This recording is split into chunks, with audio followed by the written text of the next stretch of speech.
Hi అండి, అందరికీ నమస్తే. Welcome back to our channel. ఈరోజు నేను వీడియోలో ఇంట్లో నూనె వంకాయ ఎలా చేసుకుంటానో ఈరోజు మీకు చేసి చూపించబోతున్నాను.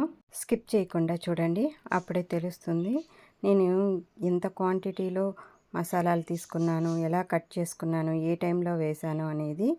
ఇప్పుడు ఒక పెద్ద సైజు ఎర్రగడ్డ తీసుకుందాము, ఉల్లిపాయ, 2 పెద్ద సైజు టమోటాలు తీసుకున్నాను, 3-4 పచ్చిమిర్చి, వంకాయలండి.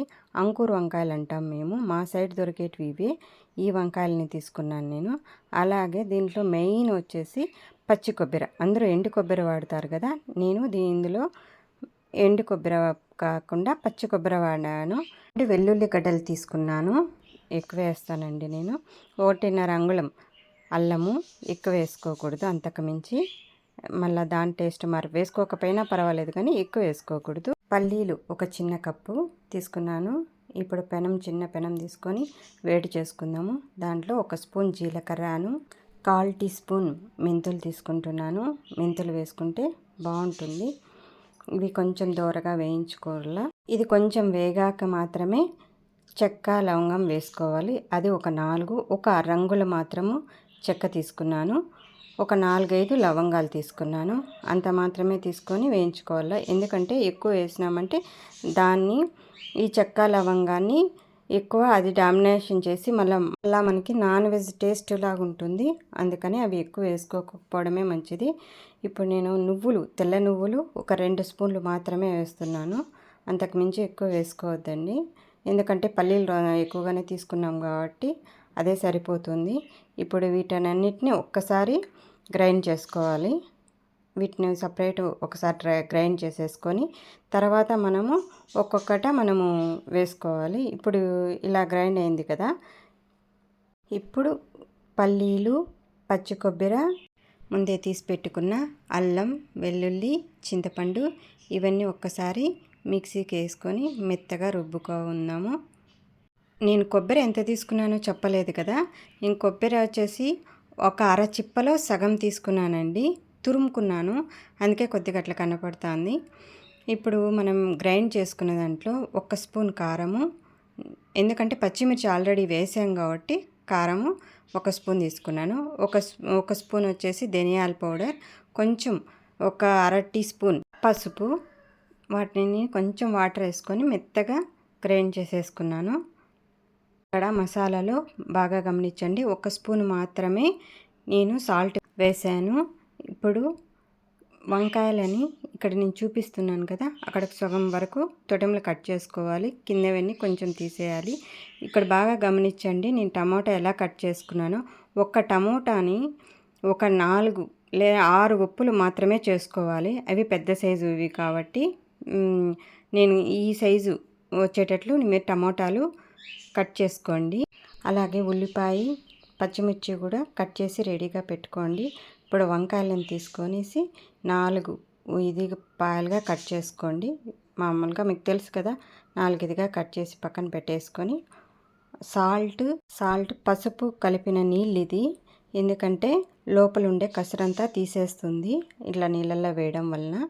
ఇప్పుడు స్టవ్ మీద ప్యాన్ పెట్టుకొని, నేను గ్రౌండ్నట్ ఆయిల్ వాడతానండి ఈ కూరకు మాత్రము, ఎందుకంటే టేస్ట్ బాగుంటుంది. అందుకని ఎక్కువ వాడను, కానీ ఒక 4-5 స్పూన్లు వాడతాను. నూనె తేలేంతగా నేను ఎక్కువ వేసుకోను. ఇప్పుడు ఆవాలు, జీలకర్ర అవి కొంచెం వేగాక ఇప్పుడు కట్ చేసుకున్న పచ్చిమిర్చి, ఆనియన్స్ వేసుకొని అవి రోస్ట్ అవుతూ ఉంటాయి. మనం స్టవ్ను సిమ్లో పెట్టుకొని ఇటు పక్కకు వచ్చి మసాలాని వంకాయలకు పట్టించి పక్కన పెట్టేసుకుందాము రెడీగా. ఈలోపు ఆనియన్స్, పచ్చిమిర్చి వేగింటాయి, దీన్ని అందులో వేసేద్దాం. చూడండి ఎలా వేగాయో. మరి అంత బ్రౌన్ కలర్ అవసరం లేదు. ఇక్కడ ఒకటి మీరు గమనించాల్సింది ఏంటంటే, నేను 2 స్పూన్లు ఈ కూరకి సాల్ట్ వాడాను. అందులో 1 స్పూను మసాలాలో వేసాను, ఒక 1/2 స్పూను కాయల మీద వేసాను. వేసి కలబెట్టకుండా మూత పెట్టేసినాను. ఒక 3 నిమిషాలు అలాగే మగ్గనివ్వాలి. తర్వాత తీసి టమోటా వేసి మళ్ళీ ఒకసారి బాగా కలిపేసుకోవాలి. అప్పుడు వేయాలి ఇంకో 1/2 టీ స్పూను. అలా వేయడం వలన టమోటాలకు కూడా సాల్ట్ పడుతుంది. అవి బాగా 10 నిమిషాలు మూత పెట్టేద్దాము. ఇప్పుడు మిగిలిన మసాలాని కూరలో వేసేద్దాము. ఎందుకంటే ఇది హాఫ్ ఉడికింది కదా, ముందుగానే వేసేస్తే కాయ ఉడకదు. అందుకని వంకాయలకు పట్టించిన మసాలా మాత్రమే ఉడకబెట్టాలా. ఇది ఉడకిన తర్వాత ఇప్పుడు మసాలా వేసిన తర్వాత మళ్ళీ ఒకసారి కలబెట్టి ఒక 10 నిమిషాలు మగ్గనివ్వాలి. అప్పుడే కాయ రుచిగా ఉంటుంది తినడానికి. ఇప్పుడు ఒకటి గుర్తుపెట్టుకోండి, ఈ ప్రాసెస్ అంతా సిమ్లోనే పెట్టుకొని చేసుకోవాలా. ఇప్పుడు మసాలా వాటర్ ఉంటుంది కదా, మిక్సీకి ఉన్న వాటర్ అంతా అది వేసి మీకు ఎంత కావాలనో మీ వాటర్ పోసుకోండి, మీ గ్రేవీకి తగినట్లు. ఇదంతా సిమ్లోనే జరగాల, అది మాత్రం మర్చిపోవద్దండి. ఒకసారి బాగా కలబెట్టుకొనేసి ఇప్పుడు మనం కొత్తిమీర వేసేసుకుందాము. చూడండి ముక్క ఉడికిందా లేదా అని చెప్పేసి మనం ఒకసారి చూసుకుందాము. ముక్క చూడండి అట్లా మనకు, ఎందుకంటే మెత్తగా అయిపోకూడదు ముక్క, అట్లా నొక్కి చూస్తే లోపలికి కొంచెం పోవాలా. ఒక 5 నిమిషాలు ఉడకాలన్నమాట. అప్పుడు కొత్తిమీర వేసేద్దాము. కొత్తిమీర వేసేసి కొంచెం కలపెడతాము. ఇప్పుడు చూడండి ఇక్కడ ఒక టమోటా నేను లావుగా కట్ చేశాను కదా, ఆ టమోటా చూడండి ఎట్లా ఉందో, బాగా అది కూడా మెత్తగా మెదిగిపోయింది. మూత పెట్టేసి ఒక 5 నిమిషాలు ఇలాగే మగ్గనివ్వాలి సిమ్లోనే. చూడండి 5 నిమిషాల తర్వాత తీసి చూస్తున్నాను. ఆయిల్ ఎక్కువ వేయలేదు కాబట్టి ఎక్కువ తేలలేదు, ఆయిల్ ఎక్కువగా కనిపించలేదు. ఈ మాత్రం ఉంటే చాలు, అదే మనకు హెల్త్కి మంచిది. అందుకని చాలా తక్కువ ఆయిలే వాడుతున్నాను. స్టవ్ కట్టేసినాను. ఇప్పుడు నేను తిని చూపిస్తాను రండి ఎలా ఉంటుందనేది. ఎంత బాగుందంటే తింటా ఉంటే అంత బాగుంది. ఈ పచ్చి కొబ్బరితో ఒకసారి ట్రై చేసి చూడండి. ఈ కాయ చూడండి ఎంత పర్ఫెక్ట్గా ఉడికిందో. అలా ఉడకాలన్నమాట, అట్లా మెత్తగా అయిపోకూడదు.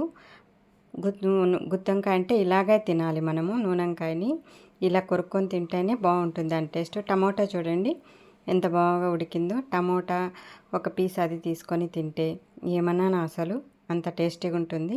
గుర్తుపెట్టుకోండి, వంకాయల మీద సాల్ట్ వేసుకొని చేసుకుంటేనే బాగుంటుంది. Thanks for watching.